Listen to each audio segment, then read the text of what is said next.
Morning po sa ating lahat. Morning. Pakibati nga po yung katabi mo. Morning. Yan, okay, so medyo mahaba po yung ating nabasa. So, yun po ay isang natin kwento patungkol po sa highlights ng buhay po ni Daniel. So, isa na siguro po, no? Isa na siguro dito sa pinakasikat, isa sa mga pinakasikat na kwento po sa Biblia. So, muli po, ang tema po natin this month po ay Serving God with Integrity and Holiness. So, nakabalo pa rin po ito sa ating tema for this year na Called to Serve God with Excellence. So, isa na siguro sa pinakasikat na kwento sa Biblia ang makikita po natin patungkol po sa pagkakaroon ng integridad ay ang buhay po ni Daniel. So ngayong umagang ito, ating pag-aaralan, pagpupulay-pulayan, hihimay-himayin ang buhay po ni Daniel. So malalaman po natin kung paano pinakita ni Daniel ang kanyang integridad sa pagsunod sa Diyos kapalit man ng kanyang sariling buhay. Kaya ngayon, hinihiling ko po sa bawat isa na narito na ihanda po natin ang ating mga puso at isipan sa pakikinig ng salita ng Diyos. Bago tayo magpatuloy, tayo po ay manalangin. Aming Diyos na dakila at makapangyarihan sa lahat, kami po ay patuloy na nagpupuri po sa inyo dahil muli kami po ay tinako po sa lugar na ito. At sa aming oras na pakikinig, dinadalangin ko sa Panginoon Espiritu na siyang patuloy na humilo sa aming kalagitnaan at ang iyong mga salita sa patuloy na magpaalala at magbigay ng pag-asa sa amin. Ito po ang aming samot dalangin sa pangalan ni Jesus. Amen. So medyo mahaba po yung ating pag-aaralan po ngayon, no? Kaya sana po talaga kumain po kayo kaninang umaga. Baka matapos na tayo na stress. Ay, biro na po. So meron po tayong 5 puntos. Okay, kaya medyo mahaba. Pero pipilitin ko po na bago matapos po ang alas 4, tapos na po tayo. Okay po ba yan? So, wala natin puntos. Sa verse 1 to 5, a righteous person is a good testimony. Okay? Pangalawang puntos, sa verse 4 to 9, a righteous person will face opposition. Pangatlong puntos, makita natin sa verse 10 to 16, a righteous person boldly stand on his conviction. Pang-apat, verse 17 to 25, a righteous person is never abandoned by God. At ang pinakahuli nating puntos, verse 26 to 28, a righteous person makes a difference for the Lord. Unahin natin ang unang puntos. A righteous person is a good testimony. No? So, basahin natin yung verse 1 to 5 para mapabiliarize po tayo sa kwento po ni Daniel. Okay. So, verse 1, sabi po dito, pumili si Haring Darius ng 120 na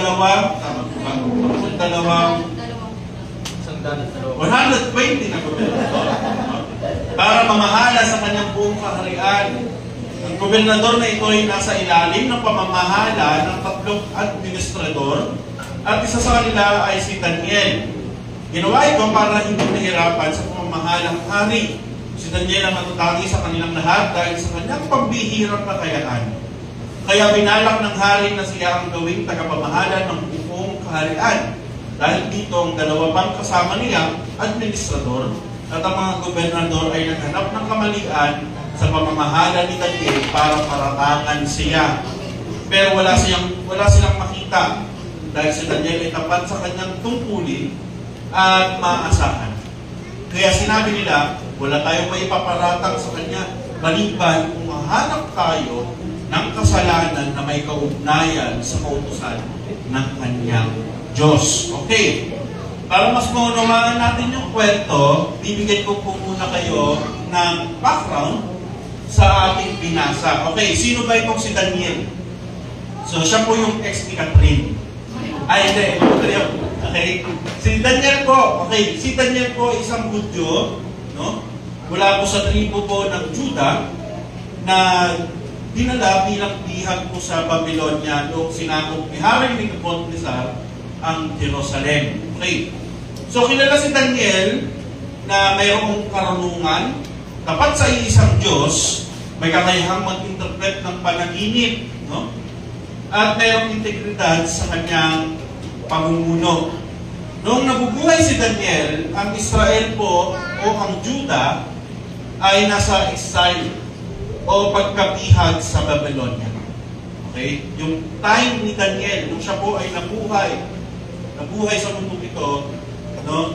Kasalukuyan ng Juda ay nasa pagkabihag po ng Babylonian Empire. So after po ng Babylonian Empire, sunod naman po na sumakop po sa kanila ay ang Medo-Persia. No? So sa panahon po ni Daniel, wasak po yung Jerusalem, pati po yung templo. That time. Okay. So, madaming Hudyo ang nakatira po sa foreign land bilang alipin. Watak-watak po sila ng panahon ito. Yung 12 tribes, no, ng ating Panginoong Diyos, yung time ni Daniel, watak-watak po sila. Okay? At dahil bihag po sila ng Babylonia, ang Israel po ay wala po silang hari nung panahon ito. No? Nasa ilalim po sila ng foreign empire. So madaling salita ng panahon ni Daniel, ang Israel ay spiritually at politically broken. Wala pong bansa Israel that time. So scattered po sila. Watak-watak po sila, mga kapatid. Yung 12 tribes, watak-watak sa panahon po ni Daniel. Pero sa kabila nun, ang Diyos pa rin ang may kontrol sa lahat. Iniingatan pa rin ng Diyos ang mga Hudyo na tapat pa rin sa Kanya, katulad po ni Daniel. Okay, so nung namatay si Hari Nebuchadnezzar ng Babylonian Empire, ang pumalit po sa kanya ay si King Darius, okay, ng Medo-Persia. Nung panahon ng paghahari ni Nebuchadnezzar, sa kabila na si Daniel ay isang Hudyo, okay, kinuha po siya ni King Nebuchadnezzar bilang tagapagpayo niya. Okay, sa panahon natin ngayon, anong tawag sa tagapagpayo ng presidente? Tagapagpayo. Okay? Spokesperson. Okay. So, naging interpreter din po siya ng dream ng hari at naging mataas na opisyal sa gobyerno.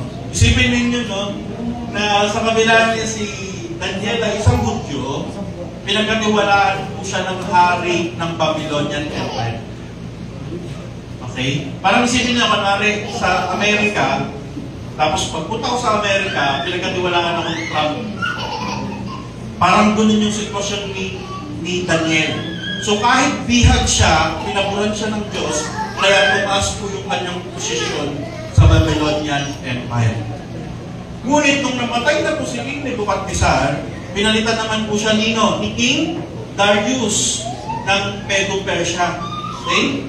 So dahil sa pagiging matalino ni Daniel, kinuha pa rin po siya ni King Darius. Hindi lamang po siya basta-basta trabahador ni King Darius, mga kapatid. Bagkus kasama siya sa tatlong pinakamataas na administrador. Okay? Nung panahon po na naglingkod po si Daniel kay King Darius, ang edad niya po dito ay 80 years old. So panahon natin ngayon, di po ba kapag 80 years old, parang di mo na makausap ng maayos eh. Meron ng Alzheimer's. Pero si Darius, o si Daniel that time, kabila ng kanyang katandaan, ay pinagkakatiwalaan pa rin po siya ng hari ng Persia. Okay. So sa tatlong administrador, mga kapatid, siya yung pinaka-tinatangi ni Haring Darius dahil sa angking galing ni Daniel. Sa sobrang nagustuhan nga po ng hari si Daniel, ano po yung ginawa ng hari? Binalak po ng hari na siya po ang gawing tagapamahala ng kanyang buong kaharian. Sipin ninyo, dayo sa kanilang bayan. Okay? Hindi kalahi ni King Darius. Isang Hudyo, pero pinili na maging parang kanang kamay. Okay, so para mas maunawaan natin yung level ng taas ng trabaho ni Daniel. Okay, ganito po yung level ni Daniel. Sa kaharian ni King Darius, pumili po siya ng 120 na gobernador. Okay? Kapag sinabing gobernador, hindi lang yan pinapamunuan yung bayan. Okay? Province po yung pinamumunuan kapag gobernador. Okay? Kasi kapag bayan lang, ang tawag po dyan, yorme. Okay? Pero kapag sinabing gobernador, ang pinamumunuan po nito ay ano? Province. Probinsya. Sa loob ng province, maraming bayan. Okay? So, ibig sabihin, si King Darius, meron siyang gobernador na kasama na namumuno sa kanyang kaharian. Ilang gobernador po yun? 120. At sa 120 po na yon, meron pong mas mataas sa kanila. Ang tinatawag po doon ay administrador o administrator. So, tatlo po yung pinili po doon ni King Darius. At sa tatlo po na yon, nandoon si Daniel. So, ganun kalupit si Daniel, napakataas na kanyang posisyon. As sa tatlong administrador, ang itinatangin ni King Darius, sino po? Si Daniel. Okay? Naunawaan na po natin kung gaano po kataas yung posisyon ni Daniel. Kung baga, ito yung hari, sino yung mga pangalawa? Sa pinakamataas, si Daniel na isang Hudyo. Ate, medyo delegates po yung kuha na yan, Yan, lumipat po kayo. Thank you po. Salamat. Okay. So, bakit nga ba nagustuhan ni Haring Darius si Daniel? Hindi kaya may gusto si King Darius kay Daniel? Kinikinta ni Daniel. Ano nga ba ang dahilan, no? Huwag siguro si Daniel, no? Hindi. Ano ba yung dahilan? Okay. Bakit nga ba gusto ni Haring Darius si Daniel? So, because Daniel had a very good reputation. Kahit nung hindi pa po siya kasama ni King Darius, kahit nasa pamahalaan pa po siya ni Haring Nebuchadnezzar, ay talagang nakikitaan na ng kahusayan si Daniel.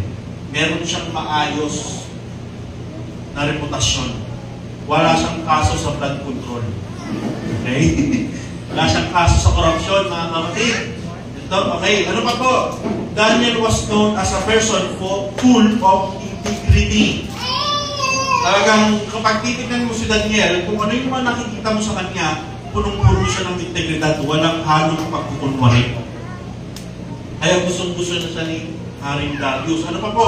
Daniel was known as a wise, faithful, and loyal leader. So makita natin dito na halos lahat ng katangian na hinahanap ni King Darius ay nasa kanya lang lahat. Kaya nga may kanta siya, nasa iyo lang lahat. Ay, hindi, pamuli. Sinagot pa din ito pa rin. Okay? Pero mga kapatid, si Daniel, ay titignan mo, bilang isang empleyado, wala ka nang hahanapin sa kanya. Okay? Nasa iyo na ang lahat, sabi niya kay King Darius. Nasa iyo na ang lahat. Okay, no? So, kaya hindi nakapagtataka, siya po yung pinili po sa tatlong administrador. Okay, ito po yung nangyari. So, nung nalaman po ng dalawang administrador na kasama po niya, at nalaman po nila na gusto ni King Darius, no, na gawing tagapamahala ng buong kaharian si Daniel, nagalit po itong mga to. Siguro naisip po nila na hindi nila kalaki si Daniel. Isa lamang siyang liha, tapos gagawing kanang kamay ng hari. Verse 3 to 4, sabi po dito, si Daniel ang natatangi sa kanilang lahat dahil sa kanyang pambihirang kakayahan. Kaya binalak ng hari na siya ang gawing tagapamahala ng buong kaharian. Dahil dito, ang dalawa pang kasama niyang administrador at mga gobernador ay naghanap ng kamalian sa pamamahala ni Daniel para paratangan siya. Kaya kung wala silang makita, si Daniel ay tapat sa kanyang tungkulin at maasahan. Kaya sinabi nila, wala tayong may paparapat sa kanya, maliban kung mahanap tayo ng kasalanan na may kaugnayan sa kautusan ng Diyos, ng kanyang Diyos. Okay, ano yung lesson na makikita po natin dito? Una, integrity, stand out. Dahil sa pagiging honest, no? Pagiging tapat at responsable or responsible at walang ginawang korupsyon si Daniel, naging kakaiba siya sa lahat. Kaya napansin po siya ng King Darius. No? At bilang mga Kristiyano, mga kapatid, napakahalaga na makakitaan din po tayo ng integridad. Dahil ang pagkakaroon ng integridad sa trabaho, negosyo, sa relasyon, lalo na sa paglilingkod sa Diyos, ay nakapagbibigay sa atin ng imahe na tayo po ay mapagkakatiwalaan. Amen po? At alam niyo naman po, di po ba, na ang pagtitiwala ay hindi po basta-basta ibinibigay. Kaya kung gusto natin pagkatiwalaan sa malaking bagay, halimbawa sa trabaho natin, sa negosyo o sa ministry po natin, ano yung kailangan natin gawin? Kailangan natin paghirapan. Kailangan natin itong paghirapan, ipakita na tayo po ay merong integridad sa ating trabaho, sa ating negosyo, o kahit na sa ating paglilingkod sa ating Panginoon. Amen po ba? Halimbawa, sa business po, kung gusto mong lumago at pagkatiwalaan ka ng Diyos sa mas malaki pang negosyo, kailangan maging tama ang iyong pagbigay ng presyo o timbang sa iyong mga binibenta. Kailangan may integridad ka kasi once na malaman ng mga tao na bumibili sa iyo ay madaya yung timbangan mo o overpriced ka, magbigay ng presyo, hindi ka na nila magkakatiwalaan. At hindi ka na nila mabalikan. Kaya napakahalaga po ng integridad. May nakakakita man o wala, kailangan magpakita po tayo, kumilos tayo ng tama, katulad ni Daniel. Kasi hindi naman po, mga kapatid, hindi pagkakatiwalaan ng isang ari, yung isang bihag, kung hindi ito nakakita ng integridad. Pero bakit pinagkatiwalaan ni King Darius yung bihag niya? Kasi merong integrity. Nakitaan si Daniel ng pagiging tapat at pagiging totoo. Walang tinatagong kasinungalingan. At ganoon din po mga kapatid, kung sa mga nagtatrabaho, kung gusto nyo po na pagpalain kayo ng Diyos sa inyong trabaho, kayo po ay ma-promote, maging tapat kayo sa oras. At gawin ng maayos ang inyong trabaho. Hindi kung may nakakakita na dyan ng si Bossing, dyan tayo. Doon lang nagtatrabaho, no? Ang hirap kaya magtrabaho ng nagkukunwari. Okay. So, dapat maging tapat po tayo. Ganun din po sa school. O even sa ministry. Kung gusto natin pagkatiwalaan tayo ng Diyos sa malaking ministeryo, okay, kailangan po natin magpakita ng integridad. So, ano pa po yung lesson na makikita natin dito sa nangyari kay Daniel? Excellence brings favor. Dahil si Daniel ay hindi lamang nagpakita ng kabutihan, kundi ng pagiging mahusay din sa trabaho. Dahil sa kanyang pagiging mahusay sa kanyang ginagawa, nasa kanya yung favor ng hari. Sinabi nga sa verse 2 ba, an excellent spirit was in him. Kaya mga kapatid, kung gusto natin makaranas ng favor sa trabaho, sa school, sa ministry, kailangan natin ipakita na tayo ay merong integridad. Amen po ba? Halimbawa, gusto mo, nangangarap ako, gusto ko maging worship leader sa church ng CFI. Oras ng practice, wala ka.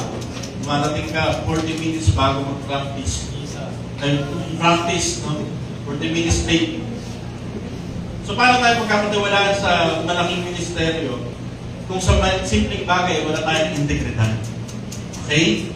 Next, ano pa yung lesson na makikita natin dito sa nangyari kay Daniel? Kahit tama ang iyong ginagawa, may nagagalit pa rin. Amen po ba? Noong nabalitaan po ng kasama po ni Daniel, nabalak po ng ari na gawin po siyang kanang kamay, yung dalawa niyang kasama na administrador at pang-gobernador nag-react. Okay? So, gumawa po sila ng paraan para papagsakin po si Daniel. Dito natin makikita na kahit anong galing mo at buti mo, hindi mo lahat mabibis. Amen? Kahit anong galing mo, may maiinggit at maiinggit sa iyo magagalit. May mga tao na magagalit at gusto kang ipabagsak o ibagsak sa nararating mo sa buhay. So, ngunit, huwag tayong matakot mga kapatid. Lalo na kung wala naman tayong ginagawang mali. Dahil kasama natin yung Diyos, no? Kasama ng Diyos ang mga gumagawa ng matuwid. Okay, pang-apat na lesson na makita natin dito sa buhay ni Daniel. A clean reputation is powerful. Nung naghanap po yung kanyang mga kasama, no, ng kanyang kamalian upang papagsakin po siya, may nakita po ba sila? Wala. Sinabi po dun sa ilang verse, di po ba? Wala po silang nakitang kamalian laban po kay Daniel. No? Nakita natin dito na malinis ang reputasyon. No? Kapag malinis ang ating reputasyon, ay pwede natin itong maging kapangyarihan. Kaya mga kapatid, bilang Kristiyano, iwasan po natin na magkaroon ng record sa barangay. Amen po? Mahalaga po, magkaroon po tayo ng malinis na record. Especially po sa NPI. Okay, bakit? Nakakatawan lang isipin, pero dapat maging katulad tayo ni Daniel. Maayos yung reputasyon. Okay? Bakit nga ba mahalaga na wala kayong record? Halimbawa na lang, di ba sa pag-a-apply, ano ba yung hinahanap sa pag-a-apply? NPI, di ba? Kung may nakitang record ka doon, eh medyo yung mag-iisip sa'yo yung employer. Tatanggapin ko ba doon yung kaso nito kung nanakaw? Okay? Kaya napakahalaga na pangalagaan natin yung reputasyon po natin. Kasi yan yung magbibigay po sa atin ng pag-angat sa buhay. Amen po? Kaya kung saan man tayo pumapasok, sa school, sa trabaho, sa pagkakaroon ng negosyo, o kahit sa loob ng community po natin, ayusin po natin yung reputasyon po natin bilang Kristiyano. Bakit mga kapatid? Nakakatulong din po yung merong maayos na reputasyon sa pagbabahagi ng salita ng Diyos. Kasi kung sira yung reputasyon mo sa loob ng inyong trabaho, hindi ka paniniwalaan ng mga katrabaho mo na ikaw ay Kristiyano. Kahit magbahagi ka ng salita ng Diyos, hindi ka nila paniniwalaan. At kahit sa loob ng pamilya, mga kapatid, kailangan maayos yung reputasyon natin. Amen? Para yung mga magulang natin, maniwala sila na yung Diyos na pinaglilingkuran natin ay totoo. Amen po ba? Okay, ganun kahalaga yung reputasyon. Kaya nasabi dito, a clean reputation is powerful. Sino na dito yung may record sa barangay? Bawasan natin yan. Ibig sabihin, may dirty na yung name ninyo. Okay? Pero tanda naman natin, salamat sa Lord. Kasi kahit gano'n tayo maraming ginagawang pagkakamali, sa Diyos hindi nagbabago yung ating reputasyon. Anak niya tayo, ano man yung mga nagawa natin kasalanan. Pero, sa barangay hindi. Okay? Sa tao, sa trabaho, kung naghahanap ka ng trabaho, mga kapatid, hindi ka naman nila makikita na ay, Kristiyano to, kahit may record to, okay lang, kasi Kristiyano. Alam ganun sa trabaho. Kaya ikata natin, yung BA natin, walang maging problema. Kaya nakaraan nga po, grabe yung takot ko yung kumuha kami ng NBI ni Kate. Kasi meron, kapag kumuha kami ng NBI niya, parang may findings ata. Ay, ano? Hit. No? Kapag may hit kasi, pwedeng dalawa yung sabihin nun. Nagkapangalan ka o may kaso ka. Okay? Rinakaban ako doon. No?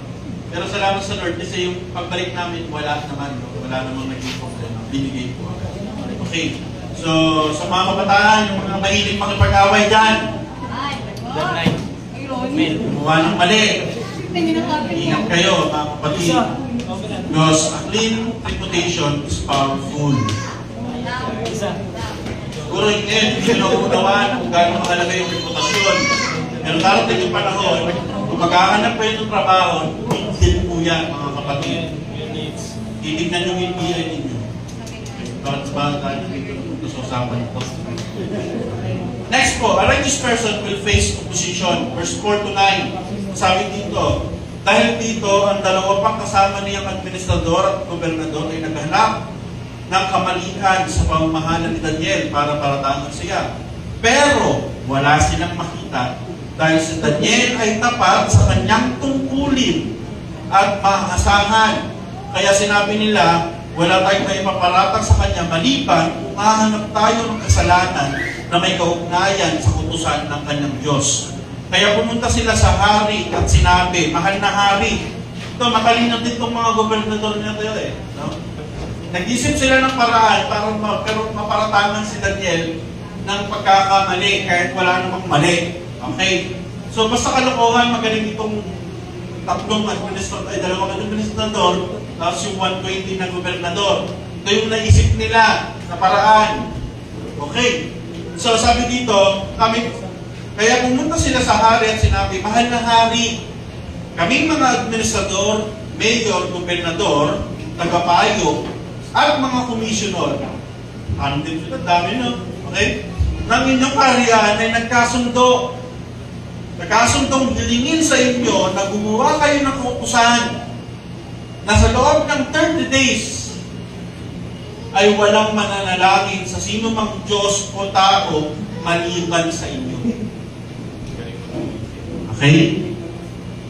At dapat itong sundin dahil ang sino mang susuway sa utos na ito ay tatapon sa kulungan ng mga leon. Kaya ang mahal na hari, magpalabas na po kayo ng ganong kautusan, ipasulat niyo po at lagdaan para hindi na mabago ang mapawalang bisa ayon sa utusan ng ating hari ang Media at Persia. Pumayag si Haring Darius, kaya nilagdaan niya ang kautusan. Okay. So dahil nakita po ng mga kasama ni Daniel, wala silang may paparatang sa tao. Nag-isip sila ng paraan. So nakikita kasi nila si Daniel na talagang may oras sa pananalangin. Hindi po siya pumapalya na nanalangin sa Diyos, sa iisang Diyos, sa ating Panginoon Diyos. So nag-isip na ng paraan. Ito gawin natin. Sabihin natin kay King Darius sa loob ng 30 days, bawal manalangin sa ibang Diyos o sa tao. Dapat lamang nilang sambahin at manalangin sa iyo lang, King Darius. Saan sila mag-pray sa loob ng 30 days? Sa iyo lang. Okay? At nautupan nila si King Darius. Lagdaan mo na, sir, boss, master. Lagdaan mo na po para kung sino man yung lalabag dyan, tatapon sa kulungan ng mga leon. Alam niyo po ba mga kapatid, yung batas po ng hari, once na nagdaan na ng hari, wala na pong hindi na mababalik. Kahit pangangasawa nila kapag lumabag sa kanilang utos, papatayin kahit sinong bahagi ng pamilya ng hari. Ganun po ka-powerful yung authority o nilagdaan na batas ng hari. Okay. So, nakita natin dito, no? Sana ba ako? So, hindi lamang ang mga kapwa-administrador ang gusto magpabagsak sa kanya. Pati po yung mga mayor, nagsama-sama na po sila, gobernador, tagapayo, at commissioner ay nagkasundo para pabagsakin po si Daniel. Mga kapatid, ang bilang po ng naglilingkod kay King Darius, ano po yun? 123. At yung ikap 123 si Daniel po yun. So yung 122 po doon, na gobernador, may kasama po silang mga mayor. Hindi natin alam kung ilan po yun. May kasama din po silang mga commissioner at may mga kasama din po silang mga tagapagpayo. Take note mga kapatid, itong grupo ng mga taong ito hindi magkakaibigan. Pero ngunit, nagkasundo po sila patungkol sa pagdagdag kay Daniel. Okay? Grabe yung sitwasyon po ni Daniel, no? Kung paano niya tayuan yung kanyang integridad bilang mananampalataya ni Yahweh. So, ang isang pamamahala na may mabuting patotoo, katulad po ng isang lighthouse. na gumagabay sa mga barko sa gabing napakadilim. Okay? Kaya gusto po ng kalaban ni Satanas na patayin po yung mga liwanag na ito. Katulad po ni Daniel. Dahil nga nagliliwanag si Daniel, gustong patayin ni Satanas yung liwanag ni Daniel upang hindi na ito magpaliwanag. Ang kanyang unang paraan ay madalas tuksuhin ang mga mananampalataya at palayasin sila. Sa ating pagiging makadiyos, madami din po ang tumutulisa sa atin, katulad po ni Daniel. Lalong-lalo na kapag hindi tayo nakikipag-isa sa mga gusto nilang gawin, talagang tutuligsain po tayo. Kakalabanin ka dahil sa ginagawa mong tama. Dagdagan mga kapatid, mapalad po ang mga tinutulisa sa paggawa ng tama dahil kasama nila ang Diyos. Hindi tayo papabayaan ng Diyos. Maging kalaban man natin ang lahat dahil sa paggawa natin ng tama at pagsunod sa kalooban ng Diyos. Kuminsan mga kapatid, kung siguro nandun tayo sa sitwasyon ni Daniel, maaaring mag-compromise na tayo eh. Diba? Sa pressure po na gano'n, lalo na kapag yung boss mo, yung mga katrabaho mo, yung kumakalaban sa iyo, dahil ayaw mong gawin yung pinapagawa nilang mali. Minsan gano'n, di ba? Maraming mga Kristiyano na nagko-compromise sa trabaho, sa school, sa negosyo, dahil sa pressure ng mga tao na nakapaligid sa kanila. Pero ang tanong, kaya ba natin itong labanan katulad ng Daniel? Okay? So ano ba yung ginawa ko ni Daniel? A righteous person boldly stand on his conviction. Verse 10 to 16. Nang malaman ni Daniel na lumagda ang hari, uwi siya at pumunta sa kanyang silid na nasa itaas ng bahay, ng kanyang bahagi ng kanyang bahay. Kung saan nakabukas ang bintana, nakaharap sa Jerusalem, doon lumuhod siya at nanalangin, nagpasalamat sa kanyang Diyos 3 beses sa isang araw, ayon sa kanyang kaugalian. Okay? Pero sinubaybayan pala siya ng mga opisyal na umalaban sa kanya at nakita nila siyang nanalangin at pupuri sa Diyos. Kaya pumunta sila sa hari at sinabi ang paglabag ni Daniel sa kautusan. Sinabi nila sa hari, mahal na hari, hindi ba't lumagda kayo ng kautusan na sa loob ng 30 araw ay walang mananalangin sa alinmang Diyos o tao maliban sa inyo? At ang sino man lumabag sa kautusan ay iyong ihulog sa kulungan ng mga leon. Sumagot ang hari, totoo yan. At hindi iyon mababago o mapapawalang bisa ayon sa kautusan ng ating kahariang Media at Persia. Sinabi nila sa hari, mahal hari, si Daniel na isa sa mga bihag mula sa Juda ay hindi sumunod sa inyong utos. Nanalangin siya sa kanyang Diyos ng 3 beses sa isang araw. Nang marinig ito ng hari, nabalisa siya ng sobra. Bakit siya nabalisa? Kasi mahal niya si Daniel eh. Pinagkakatiwalaan niya si Daniel. Nabalisa po yung hari. Nais niyang tulungan si Daniel. Kaya buong maghapon siyang nag-isip at naghanap ng paraan para maligtas si Daniel. Isipin ninyo, hindi siya agad na sumagot. Kasi sinabi, yung nalaan niya si Daniel na yung lumabag sa kanyang patas, hindi niya sinabi na, sige, tapon niyo na yung sa ano. Nag-isip po siya, nabalisa siya. Nag-isip po siya ng paraan buong maghapon para malaman kung maligtas itong taong ito, si Daniel. So, verse 15, nagtipong muli ang mga opisyal ng hari at sinabi, mahal na hari, alam niyo naman na ayon sa utusan ng Media at Persia, kapag nagpalabas ang hari ng utusan, ay hindi na ito maaaring baguhin. Kaya inutos ng hari na humilit si Daniel at hinulog sa kulungan ng mga leon. Sinabi ng hari kay Daniel, ito po yung sinabi, iligtas ka nawa ng iyong Diyos na patuloy mo pinaglilingkuran. Okay. Ano yung makikita nating lesson dito? Sa kabila na alam po ni Daniel na nilagdahan ng hari ang batas na sa loob ng 30 days, walang ibang sasambahin Diyos bukod kay King Darius.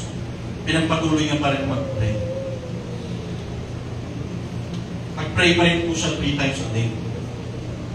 Okay? So, Daniel does not change at all. He doesn't compromise his faith, mga kapatid. Nandoon yung kanyang pananindigan sa kanyang pananampalataya sa Diyos. Kahit alam niya na nung kanyang paninindigan ay kapalit nito yung kanyang buhay. Ang tanong, bilang Kristiyano, katulad pa tayo ni Daniel, na kaya natin sumunod sa Diyos kahit alam natin na mawawalan tayo ng trabaho.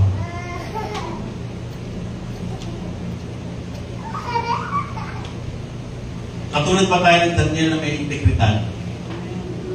Na kahit alam natin na mawawalan tayo ng kaibigan, sa pagsunod sa Diyos ay susunod pa rin tayo. Sa mundong ito, para hindi ka pag-initan, kailangan mong mag-compromise. Kailangan mong makisama sa ginagawa ng mundo. Kailangan mong maging sunod-sunuran ng mundo. Dahil kung hindi ka magko-compromise, kung hindi ka gagaya sa gawain ng mundo, pwede kang cancel. Mara, may business ka. Cancel natin to, i-boycott. Tama? Okay? Kung hindi ka magko-compromise, pwede kang mawalan ng trabaho. Pwede kang hindi ma-promote kung hindi ka magko-compromise. Pwede kang mawalan ng kaibigan o kahit na pamilya. Kaya ano ang resulta? Madaming mga Kristiyano sa panahon natin ngayon ay compromiser. Walang integridad sa pananampalataya. Kasi kung ano yung dinidemand ng trabaho, sinusunod kahit alam niya na labag ito sa kalooban ng Diyos. Amen. At nakakalungkot, kung titignan niyo po yung kahit po yung mga Kristiyano sa showbiz, hindi nyo nakakita ng pagiging ilaw eh. Nandun yung pagiging compromise. Bakit? Pwede sila mawalan ng trabaho. Okay? Pero tandaan natin mga kapatid, ang pagkakaroon ng takot na hindi natin maplis ang mundo, yun ang magiging dahilan kung bakit tayo mapapalayo sa Diyos. Sa pagiging compromiser natin, yan yung magiging dahilan kung bakit tayo babagsak spiritually. Tandaan natin, huwag natin hayaan na kontrolin tayo ng takot. Madaming Kristiyanong sumusunod sa mali dahil sa pressure o takot. Eh paano kapag hindi ko susundin, mawawalan ako ng trabaho eh. Kung hindi ko sila susundin, hindi ako mapupromote. Nangyayari, sinusunod lang dahil sa pressure. Ngunit, nawa maging halimbawa natin si Daniel. Isipin ninyo, si Daniel, hindi lang trabaho yung mawawala sa kanya kapag nag-pray siya. Ano yung mawawala sa kanya? Buhay. Kung tayo, trabaho nga, o mga kaibigan, kinakatakot na natin na mawala sila. Pero si Daniel, buhay. Buhay yung kapalit ng kanyang hindi pag-compromise sa utos ng hari. Ganun po katindi yung integridad ni Daniel. At bilang mga Kristiyano, nawa po, magkaroon po tayo ng ganung integridad. Na hindi po tayo madala ng pressure ng mundong ito. Na hindi po tayo madala po ng tukso ng mundong ito. Na hindi natin ipagpalit yung ating pananampalataya dahil lang sa ating mga trabaho o dahil sa ating mga kaibigan. O maski na sa ating mga pamilya. Ano ba ang mga palatandaan ng isang Kristiyano ay compromiser na? Gusto yung pong malaman? Okay. Ano yung palatandaan na kapag isang Kristiyano ay nagko-compromise na sa mundo? Number one, alam niya na mali, pero patuloy pa rin niyang ginagawa. At madaming Kristiyano, kahit alam niya sinasabi ang salita ng Diyos, pero patuloy pa rin sa pagkakasala. Amen? Compromise. Ano pa po? Mas mahalaga na ang approval ng tao kaysa sa Diyos. Kapag ang isang Kristyano, mas iniisip niya ang sasabihin ng barkada, pamilya, o society, kaysa sa tama, ayon sa salita ng Diyos, ang tao po dyan, compromise. Number 3, unti-unti nawawala ang spiritual discipline. Bihira ng manalangin, magbasa ng salita ng Diyos, o makipag-fellowship, at mas madami ng oras sa gawain ng mundo, kadalasan dito nagsisimula ang spiritual weakness. Tignan niyo mga kapatid, kapag isang Kristiyano wala ng prayer time, no? At marami ng oras saan sa mundo, compromise na. Number 4, ano ang palatandaan na ang isang Kristiyano ay isang compromiser na? Nagiging double life ng pamumuhay. Iba ang kilos sa church, at iba kapag kasama ang ibang tao. May imahe ng pagiging maka-Diyos, pero taliwas sa private life. Double life. Dalawa yung pagkatao. Okay? Number 5, magaling sa irrationalize o ma-justify ang mali. Halimbawa, yung madalas na magsabi ng, okay lang naman yan, minsan lang naman uminom.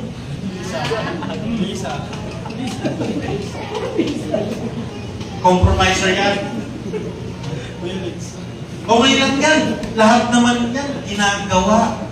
Lahat naman ng tao, ginagawa yan, makipag-chismisan.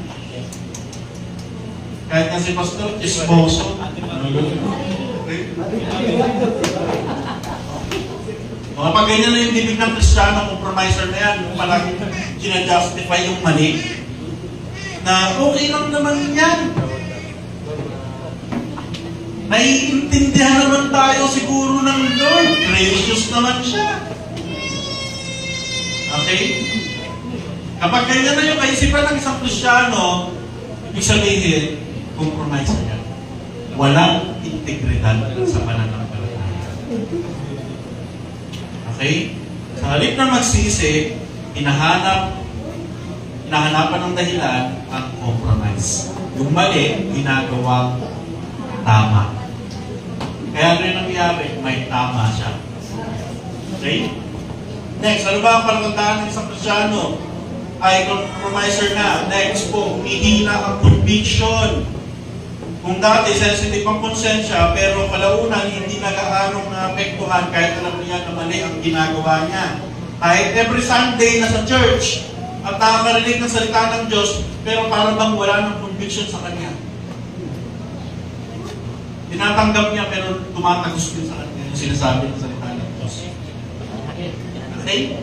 Number 6, ano pa ba ang mga palatandaan ng isang Kristyanong compromiser? Mas inuuna ang comfort kaysa sa obedience. Ano po yun? Kapag ang basehan na ng decision ay ano ang mas madali, ano ang less hassle, imbes na ano ang tama, ano ang kalooban ng Diyos, ang tawag po dyan ay compromiser na. Kalmari, nag-decision siya. Ano bang mas madali? Ano ba yung mas less hassle? Doon ako. Kapag ganyan na yung kaisipan ng isang tao, isang Kristiyano, nagko-compromise na siya sa mundo. Kasi ang dapat na kaisipan ng isang Kristiyano, pag nag-desisyon, ito yung tanong sa kanyang sarili, ano ba yung tama? Ano ba ang kalooban ng Diyos? Halimbawa sa pagpasok sa relasyon, ano ba yung mas gwapo? Sino ba yung mas gwapo? Sino ba yung mas maganda? Sino ba yung mas malapit yung bahay? Sino ba yung mas mayaman? Ganoon na yung nagiging basehan ng desisyon eh. Hindi na yung ano ba yung kalooban ng sino ba yung mas nakakitaan ng pagiging maka-Diyos? Kaso wala ngayon yung ano natin, no? Manunggat natin dito. Naging manunggat natin na gano'n. Ang hina. So, gano'n din sa paghanap ng trabaho. Okay, no? Kung yung tanong natin, ano ba yung mas mas madali? Ano ba yung mas makapagbibigay sa akin ng benefits?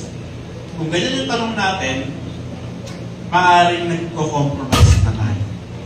Kung dapat sa tanong natin, ang isang Kristiyano may integridad, ito yung sinasabi. Kung naghahanap ng trabaho, ano ba yung tama? Ano ba ang kalooban ng Diyos? Ano ba yung kagustuhan ng Diyos sa akin? Yan po ba? Pang-last, na palatandaan ng sa ng compromiser, iniiwasan ang patotohanan na nagkukorek. Okay, kapag compromiser ka na raw, iniiwasan mo rin katotohanan. Naiirita ka na sa preaching. Okay, tingin nyo nga kami nyo, baka naiirita na sa preaching, pastor.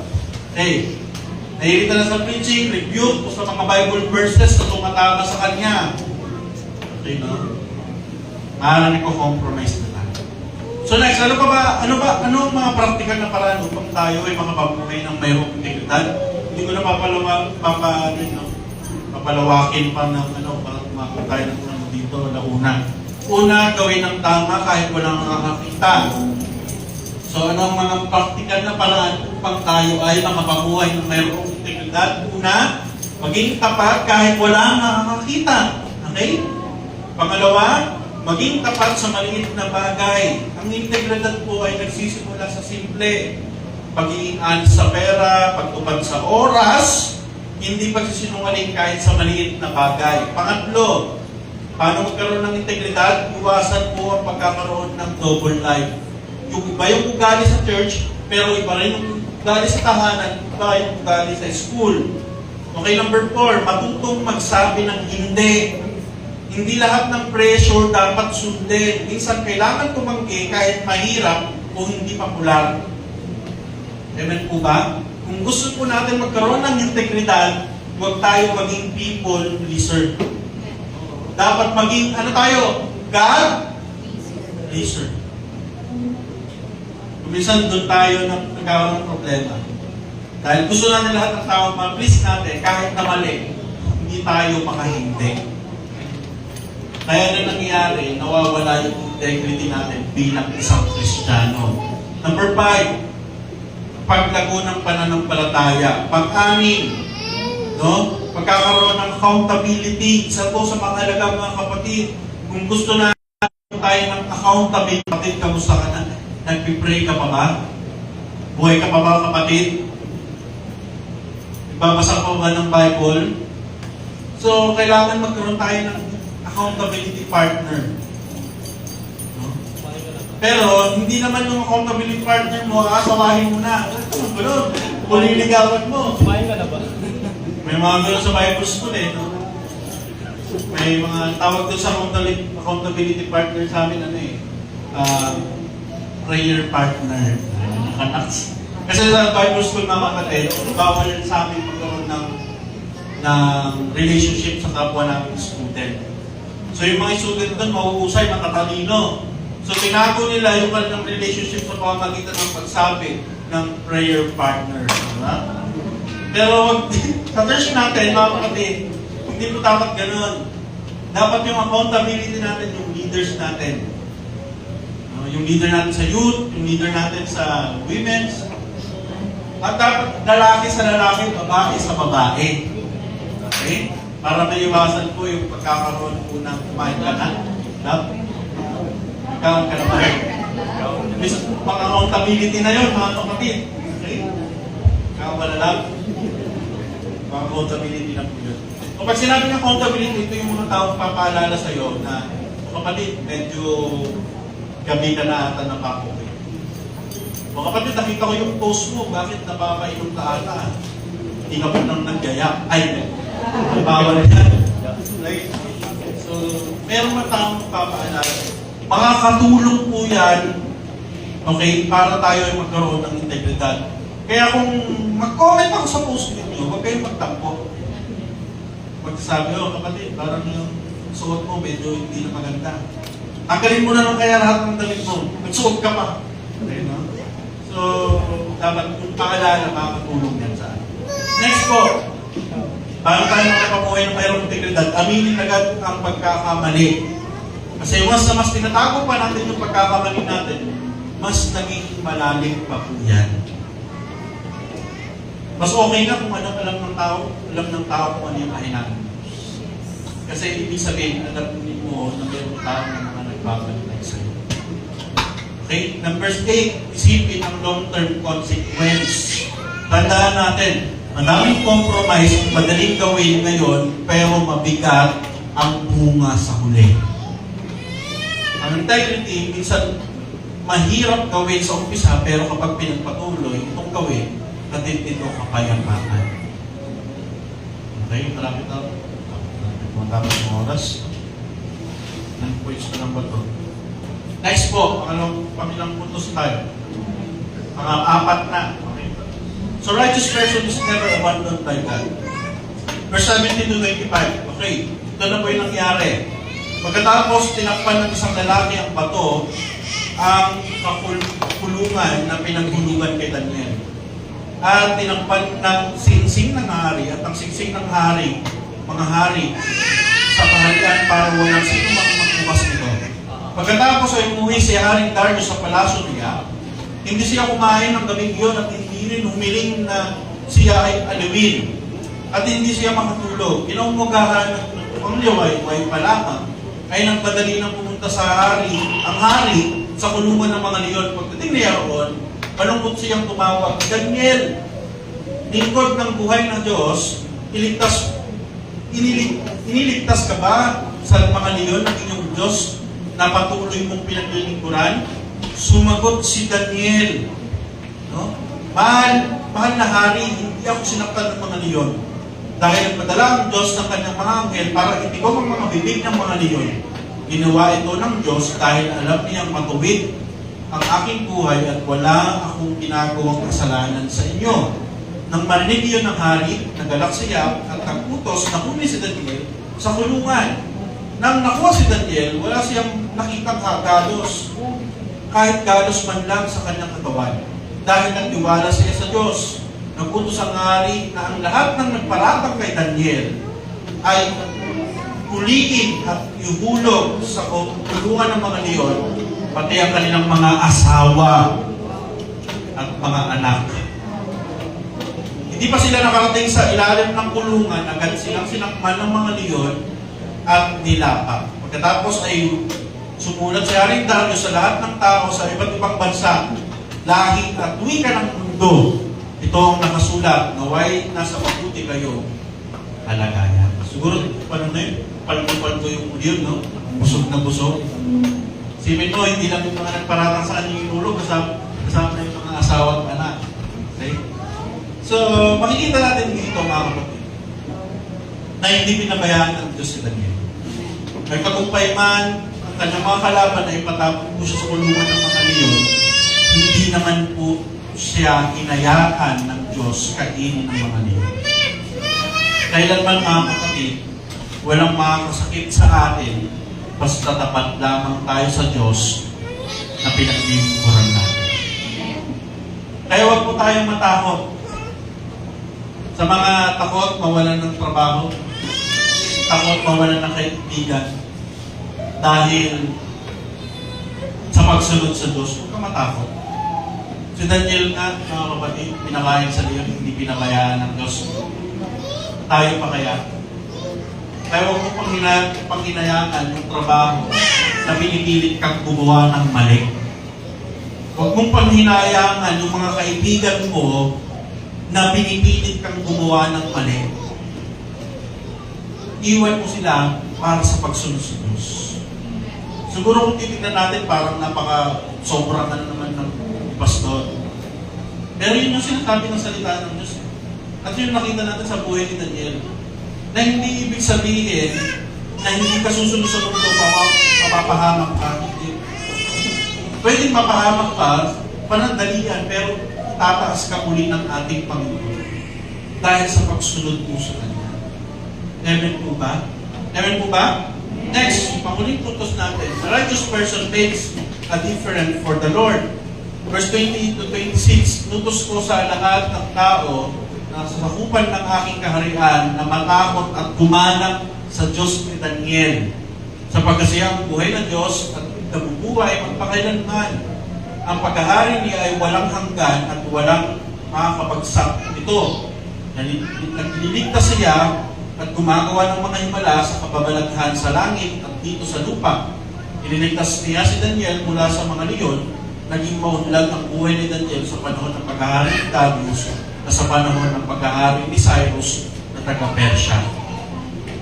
So, what is the result of Daniel's stand and good testimony? Ano yung resulta? Malaki po ang nag-epekto kay Haring Darius. Okay? Dahil sa panahon nila dati, ay talagang madaming hari po ang proud na sinasabi sa kanilang mamamayan na sila lamang ang dapat sambahin ng mga taong pinamumuluan nila. Ngunit nabago ito po ni Daniel. Dahil inutusan ni Haring Darius na lahat ng tao na kanyang nasasakupan ay matakot at gumalang sa Diyos ni Daniel. Dito natin makikita yung isang hari na hindi po galing sa lahi ni Abraham ay pinuproclaim, okay, na ang Diyos na dapat sambahin at katakutan ay ang Diyos ni Daniel. Paano ito nangyari? Dahil sa pagkakaroon ng integridad ni Daniel. At mga kapatid, kung gusto nyo makilala yung pamilya ninyo sa Diyos, karoon kayo yung integridad sa tahanan. Amen? Kung gusto mo na yung buong pamilya mo makakilala sa Diyos, ang susi dyan, magkaroon ka ng integridad sa pagsunod sa Diyos. Kasi isipin mo si Daniel, dahil sa kanyang pagkakaroon ng integridad sa Diyos, yung hari, si King Darius, nakakilala sa Diyos. Okay? Dahil hindi siya nag-compromise. At may mga scholar na nagsasabi, alam niyo po ba? May mga nag-scholar, ayon sa pag-aaral ng mga scholar. Kaya may mga magay, sa madaling salita, wise men, na dumalaw kay Jesus nang siya po ay pinanganak galing sa Persia because of Daniel's influence in the Persian kingdom. Isipin ninyo, matagal nang patay si Daniel. Pero yung influensya ni Daniel sa kaharian ng Persia ay nananatili pa rin doon. Kaya yung propesiya na mayroong papanganak ng Messiah, yung kapanganakan ng Kristo, alam din yun ng mga taga-Persia. Kung isipin natin, mga kapatid, nangyari lamang po yun dahil sa integrity ni Daniel. Ganun po ka-powerful yung pagkakaroon ng integrity. Kaya kung gusto mo na yung pamilya mo at sa mga susunod pa na magiging anak mo at magiging anak ng anak mo at magiging anak ng mga apo mo, kung gusto mong makilala yung Diyos na pinaglilingkuran mo, ang kailangan mong gawin, magkaroon ng integridad. Amen po ba? Kung gusto mo buong angkan mo makakilala sa Diyos at kaligtas, ang kailangan mo magkaroon ng integridad. Katulad ba tayo ni Daniel? Kamusta ang ating pagsunod? Meron ba tayong magandang patotoo? Meron ba tayong maayos na pamumuhay? Si Daniel, nadala niya yung hari sa pamamagitan ng maayos niyang patotoo. Tatanungin tayo mga kapatid, madami na ba tayong nadala sa Lord nang dahil maganda yung testimony natin?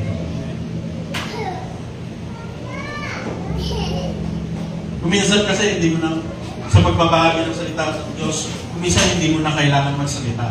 Ipakita mo lang na meron kang tunay na pagsunod sa Diyos. Yung mga tao na aangkin kasi yung mga kakilala sa Diyos. Ngayon, tatanungin ko kayo, madami namang tao na dala natin sa Lord dahil sa maayos yung ating testimony. O kabaliktaran. Baka nangyayari, maraming mga tao ang napapalayo sa Diyos dahil sa ating testimony. Madaming natitisod sa ating Diyos na pinaglilingkuran dahil sa kawalan po natin ng integrity. Nawa po mga kapatid, maging paalala sa atin na ang integridad bilang Kristiyano ay napakahalaga. Amen? Nandito man tayo sa mundo na tulong-tulong tayo ng pressure. Pero tandaan natin, huwag tayo mag-compromise. Dahil ang pangako ng Diyos, hindi kayo iwan ng mga tao na naging tapat sa Kanya. Huwag tayong matakot mga kapatid. Huwag tayong matakot na tumayo sa ating pananampalataya. Kahit alam natin na malaki yung kapalit po rito. Tulad ni Daniel, kahit alam niyang kapalit ng kanyang buhay, hindi siya natakot na magpatuloy na sumunod sa Diyos. Natawa po na hindi masayang yung salita ng Diyos na pinag-aralan po. Nawa po tumigo ito sa puso natin. Nawa kung dumating yung panahon, dumating yung sitwasyon sa ating buhay, kung kailangan natin mamili sa dalawa, kung magko-compromise ba tayo, kung tatayo tayo sa ating pananampalataya, nawa piliin po natin yung pagsunod sa Diyos. Dahil tandaan natin, hindi po tayo pababayaan ng Diyos. Iningatan ng Diyos si Daniel sa mga Diyos. Iingatan ka rin ng Diyos. Tayo po lahat ay kumayo.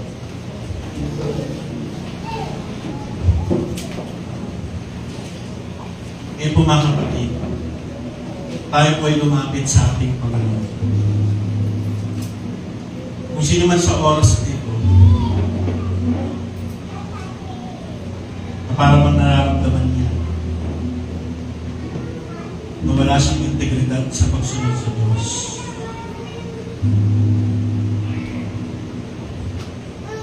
Inaanyayahan ko kayo na lumapit dito sa harapan.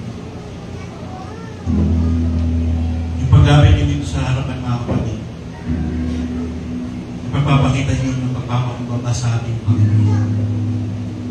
Na kailangan niyo siya, na kailangan niyo ng tulong ng Diyos.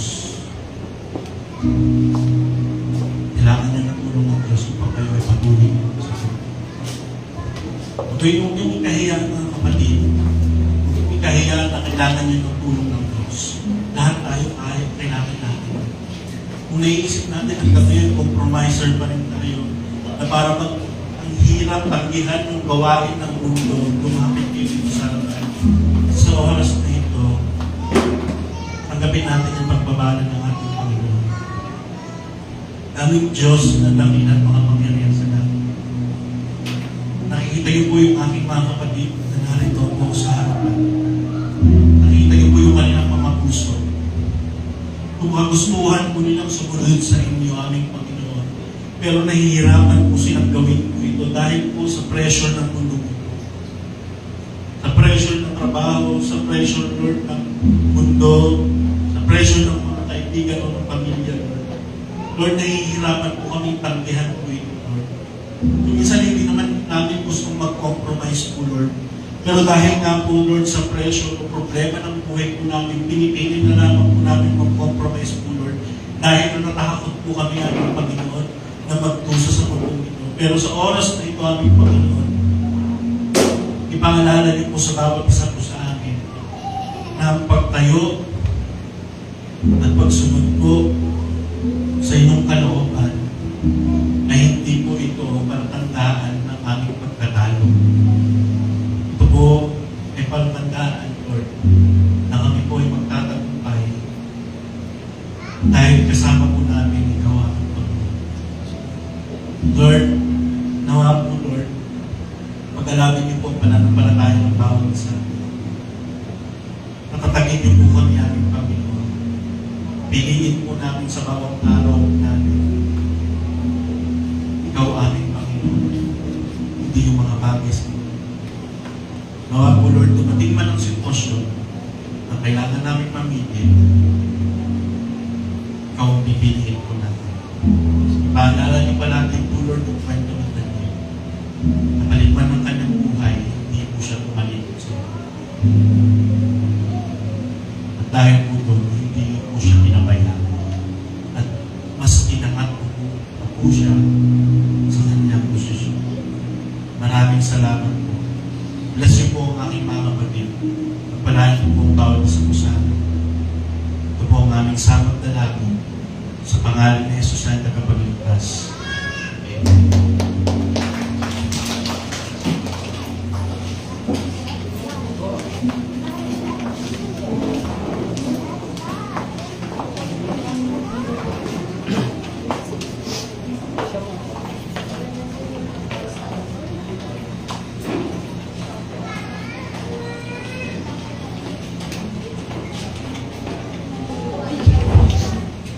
May mari muna tayong po. Salamat, Pastor Bon.